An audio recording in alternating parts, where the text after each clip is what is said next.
रानीपुर मां अवांखे ख़बर ॾींदा हलूं। मदद अली सोलंकी जी रिपोर्ट मुताबिक़ गंबटे union of journalist organisation Sindh जे मरकज़ी क़यादत जिन में चीफ ऑर्गेनाइज़र सिकंदर मुगेरी ऐं मरकज़ी ज़वार मुजाहिद हुसैन मीरानी, मेहरबान अली अबड़ो, जावेद अली मक्सी ऐं हाजन कोरेजो गंबटे पहुची करे union of journalist organisation Sindh media office Gambat जी नई चूंडियल बाडीअ खे मुबारकूं ॾिनियूं ऐं नए आयल उहिदेदारनि ऐं मेंबरनि खे गुलनि जा हार पाराया। गंबटे मीडिया जी नई बाडी चूंडी वई, जंहिंमें सरपरस्त आला महबूब अली रतड़,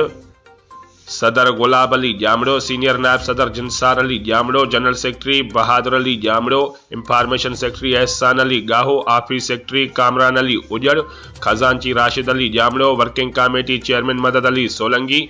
ऐं मेंबर मैडम गज़ाला हुसैन सहतो,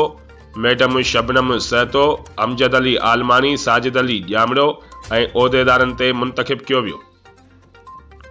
उन मौके ते union of journalist organisation Sindh जे मरकज़ी क़यादत